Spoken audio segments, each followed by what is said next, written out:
Les courants marins font peur. On a tous déjà entendu des histoires ou vécu nos propres expériences.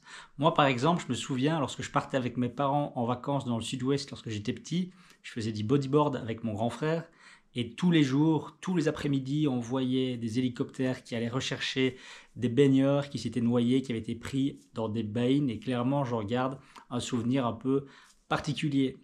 Plus tard, je faisais du windsurf, de la planche à voile à 800 pour la première fois où il y avait des belles vagues. Je rentre dans l'eau, j'avais à peine de l'eau jusqu'aux genoux et je sentais ce courant latéral hyper fort qui me tirait. J'avais l'impression que j'allais carrément tomber et pas pouvoir tenir sur mes jambes. Au final, un peu plus tard, j'ai perdu mon matos dans une grosse vague et mon matos est parti à une vitesse folle latéralement le long de la plage. J'ai nagé après. Heureusement, je l'ai retrouvé quelques minutes plus tard sur la plage à l'abri, rien de grave. Mais à Fuerte, j'ai vu la même personne aussi dans un courant latéral comme ça qui a perdu son matos, qui nageait après.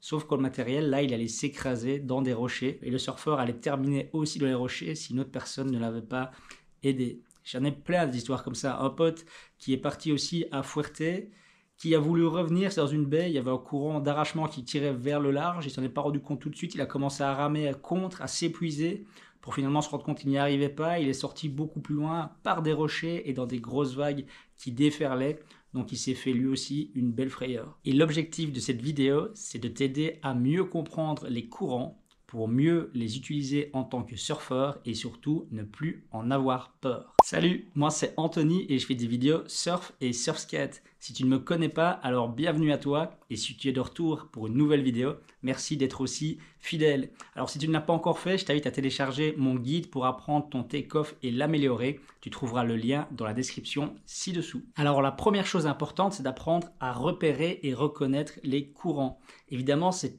pas toujours évident. La priorité, comme toujours, c'est de demander, se renseigner et d'observer. C'est assez facile finalement lorsqu'on regarde un surfeur à l'eau, on le voit ramer, on peut vite voir s'il se fait tirer d'un côté ou si au contraire il part très vite vers le large par exemple.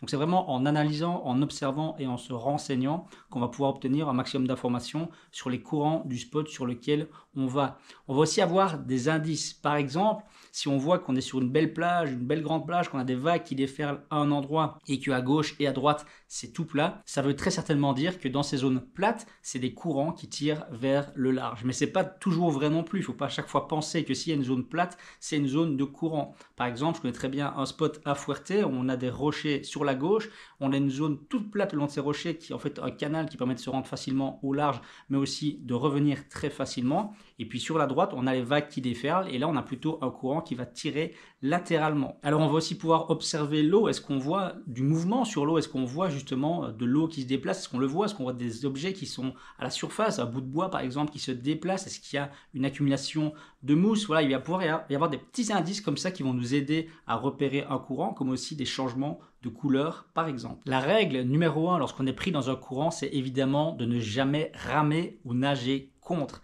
Là, on va se fatiguer, on va s'épuiser et c'est là que les accidents arrivent, surtout avec les baigneurs par exemple sur les côtes landaises en été. Et plutôt que de ramer contre, on va essayer de ramer du coup vers la gauche ou vers la droite pour sortir de ce courant, ou bien on va se laisser aller jusqu'au bout du courant. Ce courant, évidemment, à un moment, il va s'arrêter, il va se terminer, et là, on va pouvoir revenir en sortant, évidemment, pas en revenant face à ce courant, mais en prenant un autre chemin pour rentrer. Mais évidemment, il faut regarder où ce courant nous amène, et c'est bien là qu'est le véritable danger. Un courant peut nous tirer sur des rochers, sur une digue par exemple, ou bien si c'est un courant d'arrachement, un courant qui tire vers le large, oui, il va peut-être nous faciliter la tâche pour sortir et se placer au pic, mais est-ce que les vagues qu'on va atteindre là-bas à la fin de ce courant sont surfables pour nous? Est-ce qu'elles ne sont pas trop grosses? Est-ce qu'on a le niveau? Et est-ce qu'on ne risque pas de se retrouver coincé là-bas, ne pas savoir revenir par la baïne, par le courant qui nous a amenés et avoir peur des vagues qui pourraient nous ramener à la plage? C'est un petit peu la question. Et surtout, il ne faut pas oublier qu'on se sent souvent en sécurité en tant que surfeur, car contrairement aux baigneurs, on a une planche de surf qui flotte et on peut s'y agripper, mais il ne faut pas oublier qu'on peut se retrouver baigneur nous aussi à tout moment, par exemple si notre leash venait à casser. Il y a deux sortes de courants principaux. Le premier, c'est ce qu'on appelle un courant latéral qui va nous tirer par exemple vers la gauche ou vers la droite et donc sur un côté. Si je reprends l'exemple de ce spot à Fuerteventura où on a les rochers sur la gauche, on a un canal ensuite où on peut ramer tranquillement pour aller se placer ou revenir. Ensuite, on prend une vague, donc on va sur la droite, on prend une vague, on surfe cette vague. Et une erreur que beaucoup font, c'est que plutôt que de repasser par le canal pour les se replacer, ils vont rester là, ils vont passer la barre. Et là, ils sont en pleine zone de courant. Et ce courant les fait vraiment dériver progressivement vers la droite.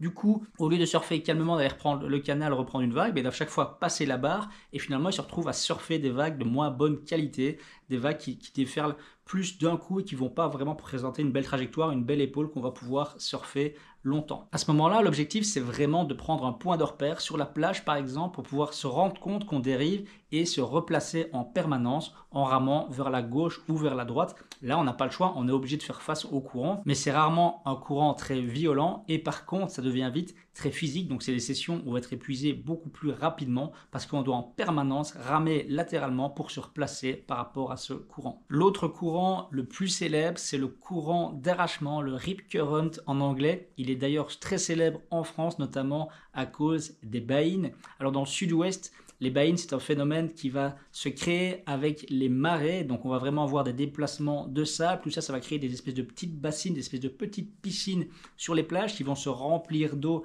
avec la marée montante. Et puis une fois que la marée va commencer à descendre, ces bassins vont se vider et ils vont créer un très fort courant vers le large. Alors le sud-ouest s'y prête très bien parce qu'il y a des grosses marées, il y a des grosses vagues, il y a du sable fin, etc. Mais on retrouve ce type de phénomène partout dans le monde. Il faut d'ailleurs pas spécialement des plages de sable pour avoir un courant d'arrachement. Et ces courants vont avoir des trajectoires différentes et des forces variées. Ces courants sont évidemment très dangereux pour les baigneurs car ils les tirent vers le large, ils essaient de ramer contre, ils s'épuisent. Pour les surfeurs, ça peut être un très gros avantage vu qu'on va pouvoir aller se placer au pic en ramant très peu, donc on va se mettre dans la baïne par exemple, on va ramer un petit peu et très vite on va se retrouver au large.